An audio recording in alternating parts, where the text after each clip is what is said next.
The second my mother stepped onto the slate stone path that led to my front door, I knew peace was about to shatter. She walked like she owned the world, spine straight, heels sharp, wearing that perfectly sculpted smile she'd used on judges, board members, and PTA moms for decades. Behind her came the rest, my sister, Camille, shielded behind designer sunglasses too large for her face, and my ex-fiancé, Adrien, whose eyes never met mine, locked instead on the lake view beyond my shoulder, like if he just stared hard enough, he could disappear into it. Last to emerge was my father, thinner, smaller than I remembered, a man once made of strength now held together by silence. My husband, Noah, stepped beside me in the doorway. Calm, composed, his hand brushed against the small of my back, a gentle reminder, this is our home. My mother's expression faltered for half a second. That flicker? That was her recalculating. She hadn't expected him. She hadn't expected me like this. And she definitely hadn't expected what we'd built. When she spoke, her voice was syruped steel. Lyra, my, you've certainly made a life for yourself. As if she hadn't tried to bury the first one. Let me take you back. To the beginning. Before I became the woman who opened that door. Before I knew what it felt like to be discarded by my own blood. Before I learned how to fight back. We lived in a house that looked like it belonged in a storybook, 4 white pillars out front, velvet lawn, and the glow of warm lights behind linen curtains. But everything about it was performative. My mother, Celeste, curated our lives like a museum exhibit.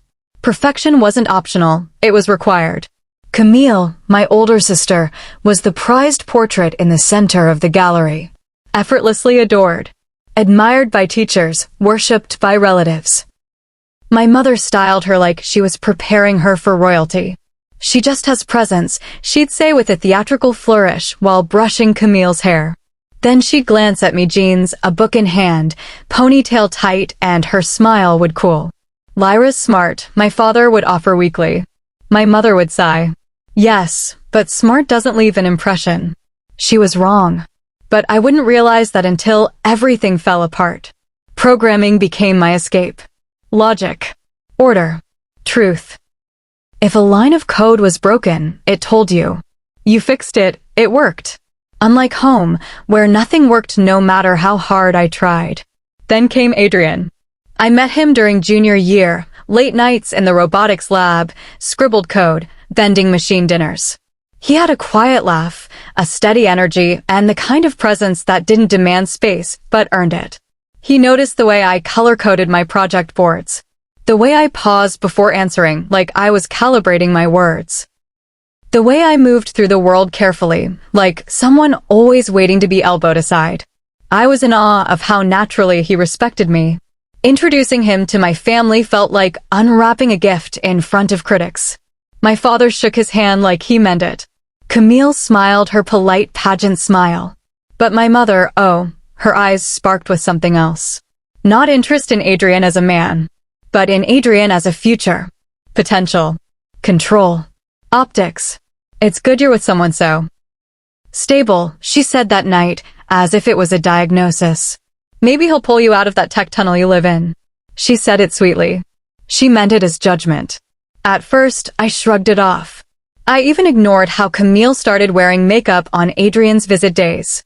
I ignored the casual way my mother would ask Adrien about his post-grad plans, lingering too long in conversations that no longer included me. And I really tried to ignore the way Adrien said Camille's name sometimes. Like it carried more warmth than it should have. But deep down I knew. I think I always did. Because nothing I touched ever stayed mine for long in that house. It started slow. Late arrivals to our meetups. Missed calls. Excuses that didn't add up. But it was the lemon chicken that broke me. He said it offhand one night. Your mom's lemon chicken? Unreal. I stared at him. You were at my parents' house this week? He blinked. Oh. Yeah. Your mom invited me over. Just to talk. Just to talk. I hadn't spoken to my mother in weeks, and she was inviting my fiancé over for chats? That ember of unease in my stomach grew legs. Then came the receipt. A gas station just outside Boston. The same day he told me he'd been in New York.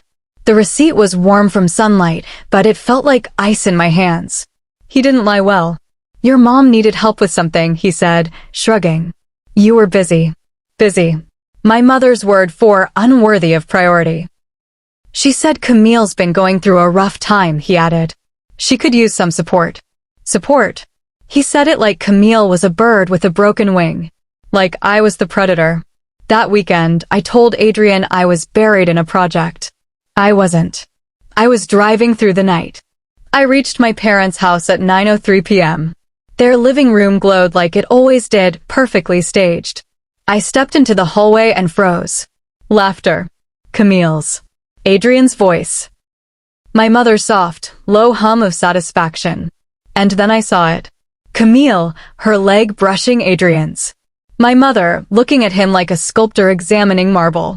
She's stronger and better for you, my mother said, her voice sugar and stone. Lyra will always choose her work. Camille chooses people. Camille cast her eyes down. I just want you to be happy, Adrien. He didn't argue. He didn't even look conflicted. Just resigned. I watched the scene play out like a ghost at her own funeral. I don't remember leaving.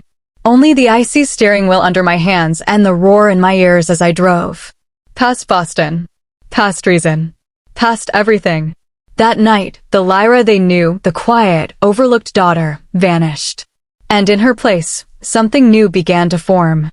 When I left that house, I didn't just walk out the front door, I tore myself away from the gravitational pull of a world that had been tightening its hold on me since the day I was born. My body moved like it was on autopilot, my limbs shaking with the kind of silent hysteria that doesn't look like screaming, just driving, far and fast and away, until the skyline of Boston disappeared behind me like a bad memory swallowed by the dark. I didn't know where I was going, only that I had to keep moving. I stopped somewhere near the New Hampshire border at a roadside rest area that smelled like diesel and frost, where the flickering fluorescent lights above the vending machines buzzed like dying insects and the air outside was sharp enough to make my lungs burn. I sat there for what could have been 10 minutes or 3 hours, forehead pressed against the steering wheel, the warmth of betrayal still radiating off my skin like second-degree burns. My phone buzzed. Not Adrien. Not Camille. Not my mother. It was Riley, the only person who had never treated me like a backup plan. I didn't even have to explain. My voice cracked just once and she said, I'm coming, with a kind of steadiness that felt like a lifeline dropped down into the cold well I'd fallen into. Within 5 hours, she was there, pulling me into the passenger seat of her beat-up hatchback, wrapping me in a blanket she kept in her trunk for emergencies, and not asking a single question until we were 2 exits past the city limits. She drove me back to campus and waited while I packed. There was no lecture, no are you sure or you should stay. Just a look in her eyes that said, I see you, and a quiet, unwavering resolve that I didn't need to explain myself to anyone ever again. I dropped out 2 days later. The decision felt like setting fire to a bridge with no map of what was on the other side, but it also felt like breathing for the first time in weeks. Professors called, advisors emailed, friends gossiped. I ignored all of it. I didn't owe anyone closure. The only thing I needed was distance. Distance from the house where my mother played God with people's futures, from the sister who wore betrayal like perfume, and from the man who had once promised to protect me but melted like wax in my mother's sun. Seattle was a name I picked at random, like throwing a dart at a spinning globe. I didn't know anyone there except for Riley's cousin, a freelance animator named Tasha who lived in a shoebox apartment over a ramen shop and answered the door in pajamas with planets on them and said, you can sleep on the couch. I snore. Hope that's not a deal breaker. It wasn't. For weeks, I barely left that couch. The walls were thin and I could hear everything, conversations on the street, boiling water below us, Tasha humming to herself while she worked late into the night. I stared at the ceiling for hours. I watched the same 3 DVDs Riley had packed in my bag. I moved like someone trying to remember how to exist inside her own body. But pain is a strange thing. It doesn't leave you whole or broken, it hollows you out, carves spaces inside your chest where something new can take root. It was a Tuesday morning when I stood by the narrow window and saw the sunrise spill across the lake like liquid fire. That stubborn ember inside me, the one my mother had tried to stomp out, the one Camille had ignored, the one Adrien had overlooked, it flared. I put on real clothes for the first time in days and walked 3 blocks to a nearby coffee shop where no one knew my name, where I could sit at a corner table and quietly reclaim myself. That's when the rebuilding started. Not dramatically. Not all at once. Slowly. Imperceptibly. Like spring creeping into a frozen city. I found a therapist named Dr. Linden who spoke in precise, razor-sharp observations. She didn't let me hide behind vague phrases. She listened with intent and then sliced straight through the facade.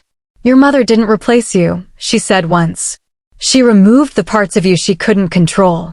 And that's when I realized I had been trying to be visible in a house designed to keep me small. Seattle let me be large. I finished my degree online, took freelance tech jobs, then consulting gigs. Then built a startup with 3 other women from a local incubator. The company didn't just grow, it thrived. My name on the pitch decks. My ideas driving strategy. For the first time, I was in rooms where people didn't look through me. I was seen. Not in comparison to someone else. Seen for me. That's how I met Noah. It was a business conference of all places, the kind where people pretend to care about keynote speakers while swapping business cards like poker chips. I noticed him because he was the only one in the room not trying to sell anything. He asked real questions. Listened like it mattered. He saw the gears turning in my mind and didn't try to interrupt. He admired the fire in me instead of trying to smother it. He didn't flinch when I told him about the past. He didn't try to fix it or minimize it or turn it into a silver lining. He just said, "They don't define you. You do." And I believed him. We built a life in Seattle. A house that didn't just look perfect from the street, it felt like home inside. Warm wood beams. Lakeview windows. Plants that thrived in the sunlight. It was quiet. It was safe. It was mine. I made peace with the fact that my family didn't deserve access to this version of me. I didn't need their validation. I had built a life from ash and silence, a life of my own design. But peace has a way of drawing ghosts. The first sign was a text from my father. Simple. Hesitant. "Would it be all right if we visited?" And just like that, the past began knocking again, politely at first, but persistent. Like it knew there was still unfinished business in the bones of my story. I agreed, cautiously. A week later, their car pulled into my driveway. My mother, poised like always. Camille, tight-lipped behind sunglasses. Adrien, yes, Adrien, stepping out like he wasn't a ghost made flesh. My father lingered last, his eyes searching the windows like he wasn't sure if he'd be welcomed inside. But when they stepped through the threshold, into my home, my sanctuary, something in the air shifted. Because for the first time, I wasn't the daughter they left behind. I was the woman they never saw coming. You could feel it in the air, the kind of heavy stillness that precedes a storm, not the loud and violent kind that tears through trees, but the quiet, slow, creeping kind that floods a room with tension so thick it becomes hard to breathe. Dinner had been my idea. A test. A stage. My mother loved performances, after all. I decided to give her one. The table was set with intention.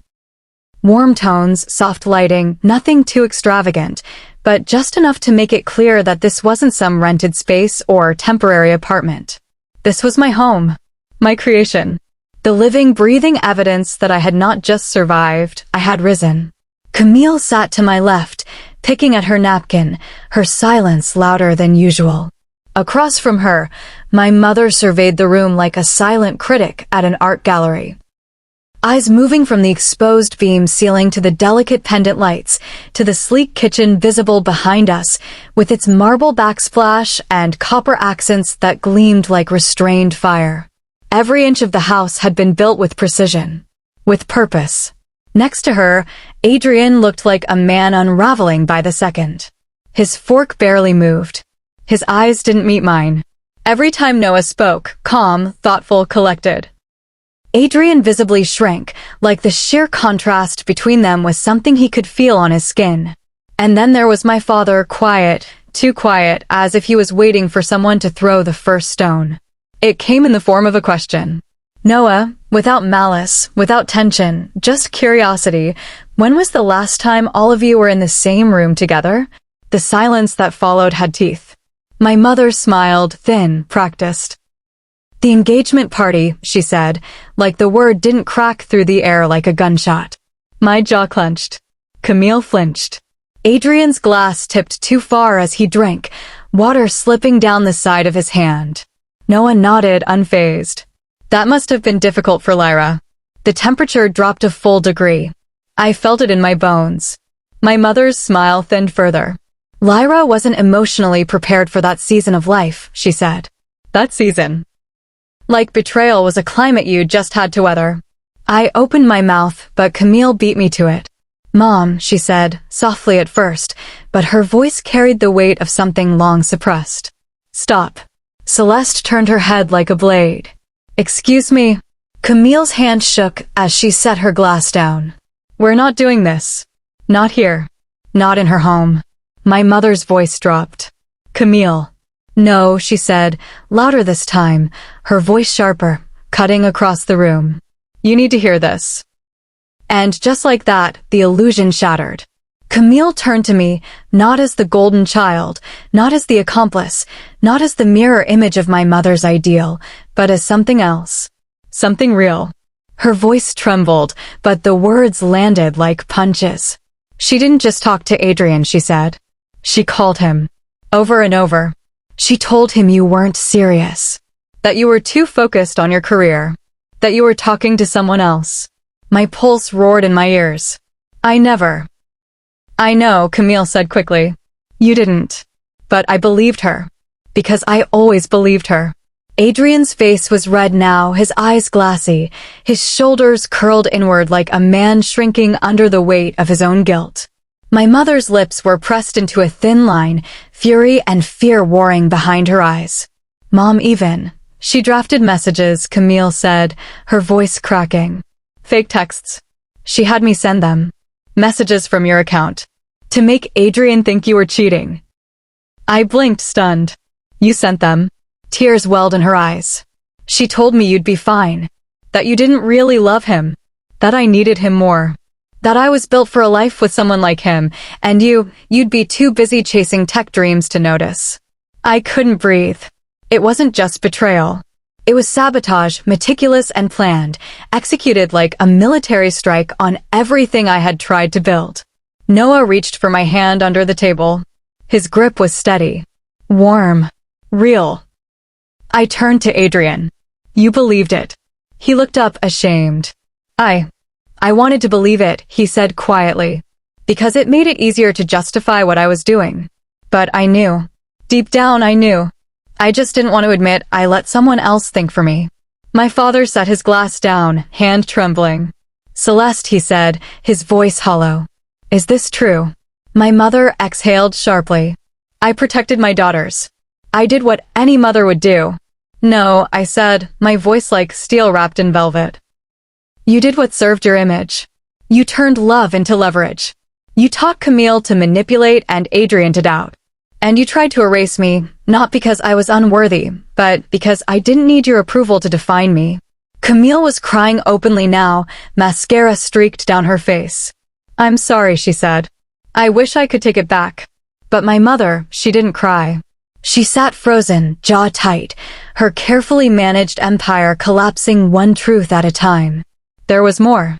So much more. Tell them, Camille whispered. Tell them what you told Adrien about networking. About how he needed someone more, polished. My mother looked like stone. Image matters, she said flatly. He had a future. He needed a partner who wouldn't embarrass him. Embarrass, I repeated softly. That's what I was to you. You left us, she said suddenly. You disappeared. No, I said. You pushed me out. And then, from the other side of the table, a voice I hadn't heard clearly in years. I knew, my father said, quietly, brokenly. I knew something was wrong. But I was a coward. I let it happen because it was easier than fighting back. He looked at me. I let her steal years from you. And I don't expect forgiveness. But I need you to know I see it now. I see you now. Silence. Thick. Suffocating. Sacred. Noah was still holding my hand, and in that moment, I realized the woman sitting at the head of the table no longer held any power. Her tricks had turned to ash. Her control had crumbled in the presence of something stronger. Truth. Love. Me. I built this life without you, I said, staring at my mother. And I won't let you step into it pretending you didn't try to burn it to the ground. She stood abruptly, grabbing her bag. We're leaving. But my father didn't move. I'm staying, he said, without hesitation. There's work to do. And I'm done pretending it doesn't need to be done. Camille stood, too, slower, conflicted. But before she followed our mother out, she looked at me, eyes swollen but clear. I want to fix this, she whispered. If you'll let me. And then Adrien, once the center of my world, stepped toward me. I'll regret it for the rest of my life, he said. But I'm glad you found someone who sees you. Really sees you. They left. The door closed behind them with the softest click. And in the silence that followed, I felt it, the weight of years falling away. Noah kissed the back of my hand. You okay? He asked. And for the first time in forever, I didn't have to lie. I think. I finally am. The house felt haunted in the days that followed, not by ghosts exactly, but by the aftershocks of truths that had been buried for so long. Their sudden surfacing had cracked the very air. It was the quiet that startled me most, not the uncomfortable kind, but the deep, echoing stillness of a space finally cleared of lies. For the first time since I built this home with my own hands, I could hear the honesty in the silence. I could hear myself. My father stayed. He moved like a man carrying invisible bruises, not from violence, but from decades of complicity, each memory another dull ache. We talked, not often, and not in full sentences at first, but slowly, cautiously, like people walking across a frozen lake and testing the ice with each step. And on the third night, as the sun bled into the lake like spilled wine, he said something I didn't expect. I used to think staying silent made me neutral. That not choosing sides was a form of peacekeeping. But all I did was make space for her to decide everything. His voice was low, broken by regret, but not by guilt. Guilt could be performative. This was something deeper, an acknowledgement of absence that had weight. I watched her control you both. I watched her choose Camille's life while trying to script yours. I thought you'd be okay because you were strong. But strong people break too. And I didn't shield you. I stood by while she pushed you out. I didn't cry. Not then. I just reached for his hand across the wooden table, the same hand that had once held mine as I took my first steps, now weathered and shaking, and I said, "You're here now." That's what matters. We didn't fix everything in a week. But some bridges, when they've stood in darkness long enough, only need one lantern to begin lighting the way again. Camille called 2 days after they left. I didn't pick up the first time. Or the second. But the third came at night, when the wind outside howled through the trees like some long-forgotten warning, and something in me, not forgiveness exactly, but curiosity, compelled me to answer. I left him, she said. No greeting. Just that. I didn't need to ask who. Of course it was Adrien. He didn't cheat, she added, quickly, defensively, like that somehow made it cleaner. But he never looked at me the way he looked at you. And now I see why. Because you let people see who you really are. And I never did. I never even knew who that was. I said nothing, but I didn't hang up. She kept talking, her voice fraying around the edges, not practiced or rehearsed, but raw in a way I'd never heard before. I moved into a studio near the harbor. It's small. It smells like old wood. I bought my own plates. That's a stupid thing to say, I know, but they're mine. I bought them. I pick what I eat off of them. And it feels like the first choice I've made in years that wasn't curated by mom or approved by dad or modeled after someone else. For the first time in her life, Camille was living without a spotlight, and it scared her, but it also freed her. I don't expect us to be close, she said. But I want you to know that I'm trying to build something. Not to impress anyone. Just to belong somewhere. She paused. To belong to myself. That line stayed with me, echoing through my head even after the call ended. Because I understood that feeling. I had lived inside it, the ache of not fitting into the mold someone else carved for you, the longing to belong not to people, not to traditions, not to expectations, but to your own skin, your own voice, your own life. 3 weeks later, the call came. My father's voice was thick, distant. I need to tell you something. The words that followed broke the calm like a stone through glass. Cancer. Aggressive. Late stage. They'd found it during a routine scan. He hadn't told my mother. He wanted me to hear it first. I'm tired of secrets, he said. And I didn't want the last part of my life to be another performance. Noah sat beside me on the couch that night, silent, solid. When I looked at him, I realized I didn't need to run this time. I wasn't the girl fleeing Boston in the dark. I was someone who could go back, not because I needed closure, but because I had already built it here in this house, in this life. I flew to Boston with him the following weekend. My father met us at the airport. He looked older, not in the way of time, but in the way of weariness that comes from finally facing everything you once ignored. We drove in silence to a small clinic on the edge of the city, where he was beginning treatment. I sat beside him in the waiting room, flipping through an outdated magazine I couldn't read, while he filled out forms with shaking hands. He smiled once, briefly, when I offered to fill in the paperwork. I should have let you help me sooner, he whispered. I should have trusted you with more than silence. Camille visited later that week. She brought coffee and pastries and wore no makeup, her hair tied up messily, her coat mismatched with her scarf. And yet, she looked more real than I'd ever seen her. When she hugged our father, there was no tension in her shoulders. When she hugged me, it wasn't tentative. It was honest. I don't think Mom's coming, she said. She can't control this, I said. That's why she won't. Camille nodded, sad but unsurprised. The funeral came fast. Faster than we expected. Faster than we were ready for. It rained, of course.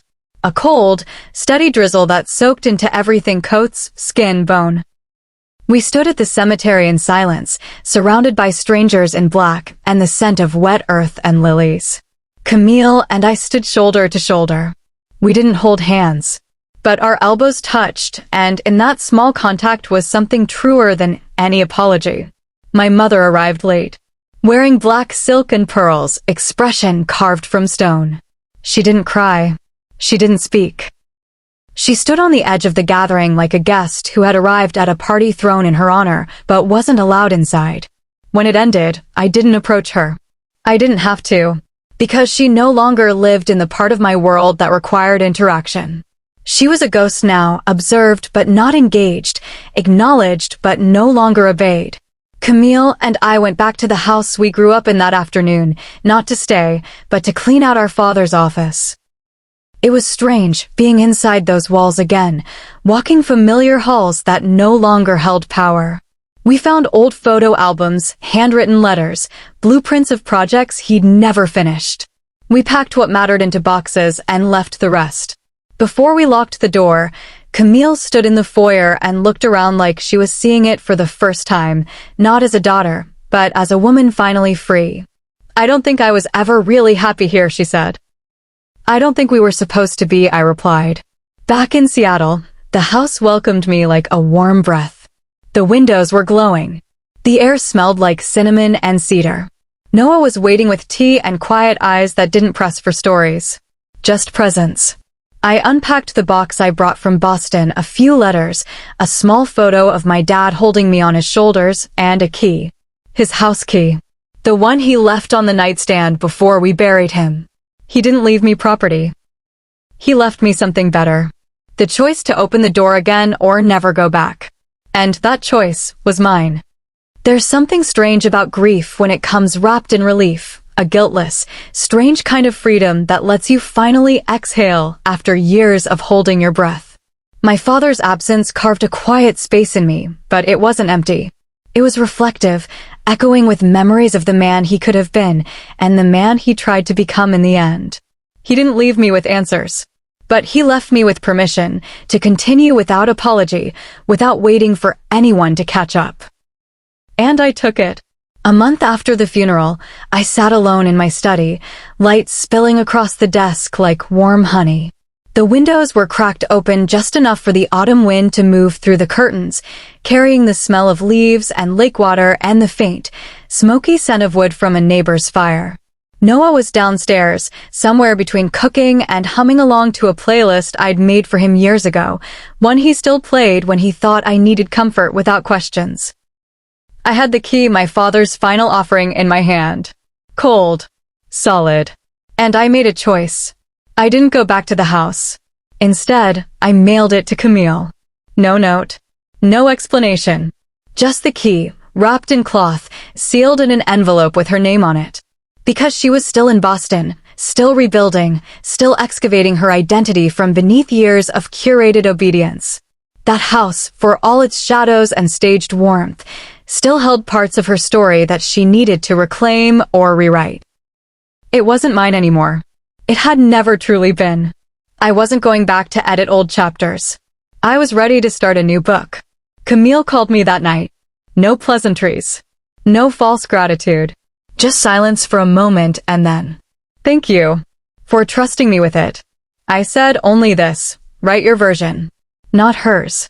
She didn't cry, but I could hear the crack in her breath before she hung up.